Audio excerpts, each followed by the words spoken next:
Greetings, traveler. I'm SnapJelly, and I don't know how well you guys can hear me because I didn't bring a microphone. I'm in my club. I wanted to make a quick video talking about something because I saw a video from Scholagladiatoria where Matt Easton talks about grip switches on spears. Basically, how when you use a spear with one hand, how you would use it, how you would switch from an underhanded grip to an overhanded grip easily, different ways. And he says just one thing that I don't particularly agree with. So if you haven't seen his video, you can click the link in the description below and go to it. But if not, let's just get straight to the point. Right? So, spear and shield. That's what we're talking about right now. And the point of this video is basically just talking about the effective ways of switching from this position with my hand to that position. And what I want to say straight off the bat is, as Matt Easton says, tossing it in the air is possibly the simplest way to do it. It's very simple. You don't need to practice it. Everybody does it instinctively, and most likely this is the way that most people would have done it, just standard, because that's the thing that people do. When they switch grips on a spear, they toss it in the air, just like this. You don't even have to look to do it. You don't have to practice. It's not very hard. But it does have a little risk of fumbling it, basically because you do release your spear from your hand as you throw it into the air.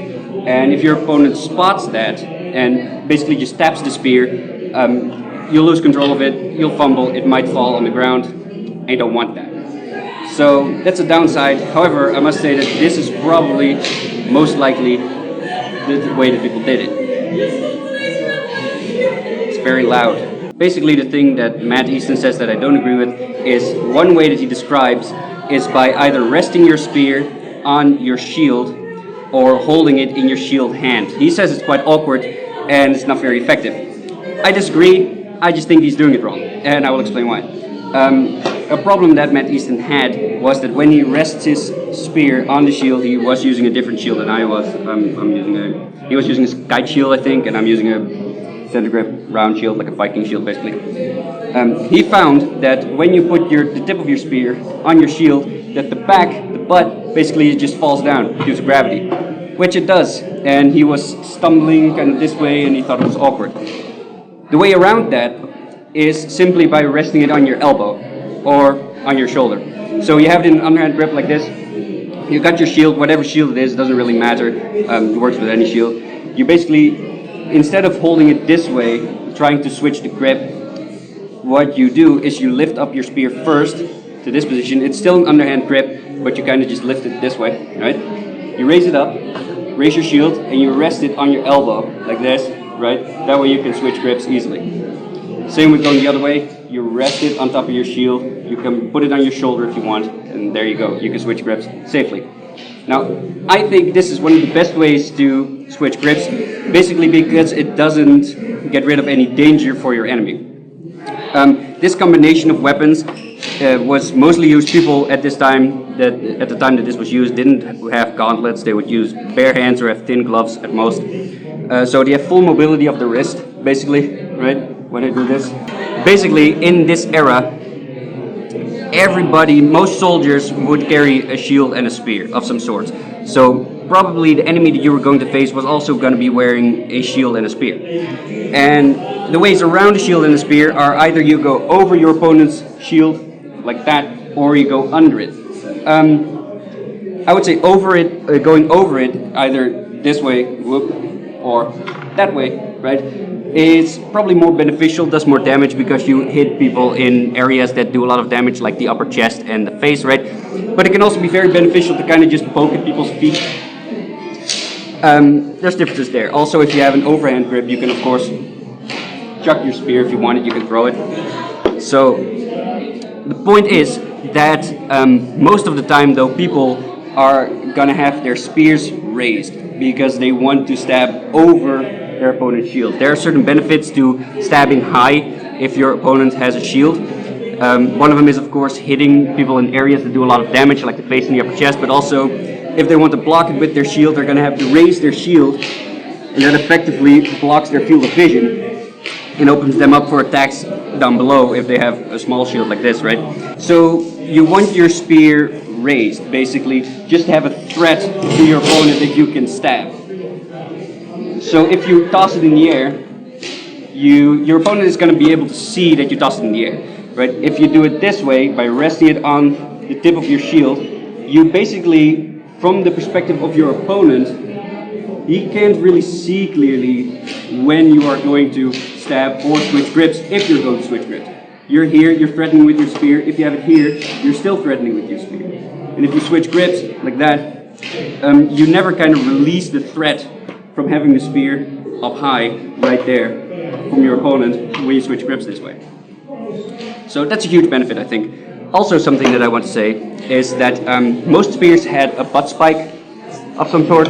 This one does not, but a butt spike was a small gap, usually a little pointy on the end, which prevented the wood from splitting as you use it to walk and stuff like that.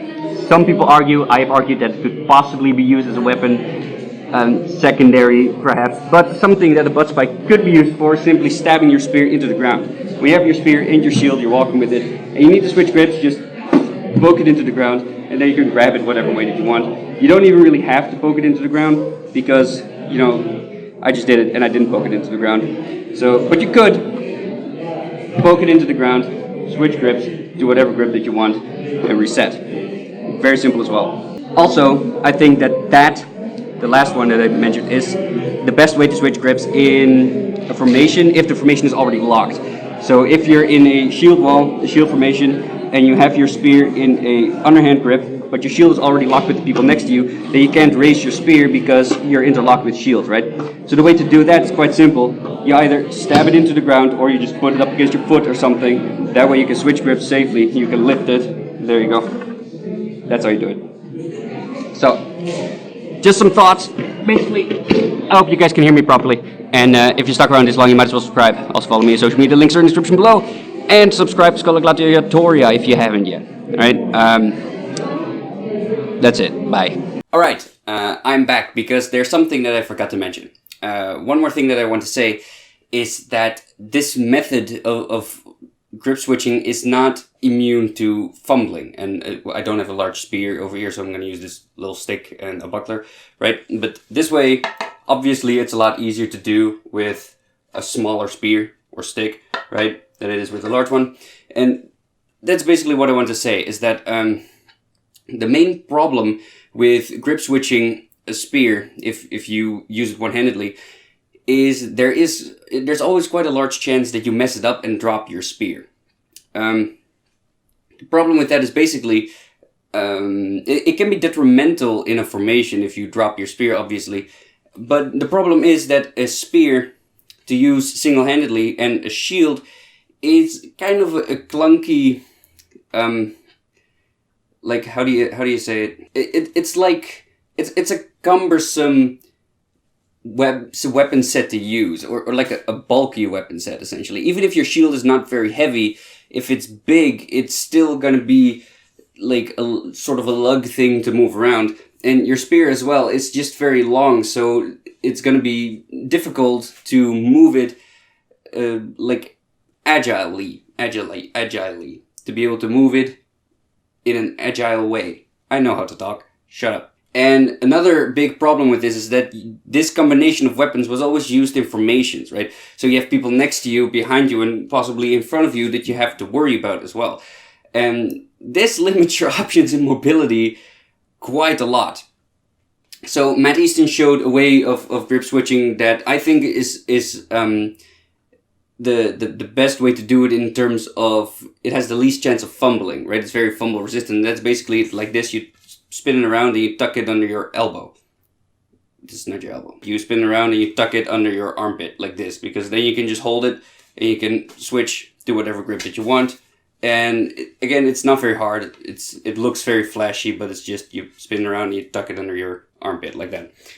Problem is though that you can't really do that when you're in formation, right? So I think that the most secure way of switching grips is by sticking it in the ground. That has the least chance of you fucking it up and not being able to, grab your spear again. But like I said previously, is this way, it keeps the threat on your opponent always, because you have your point in line always, and you can switch around when you feel like, when you feel comfortable, when you feel like your spear's secure, when it's rested secure, you can flip the grip whenever you want, basically. So, that's all I have to say about it for now. And now it's really the end of the video.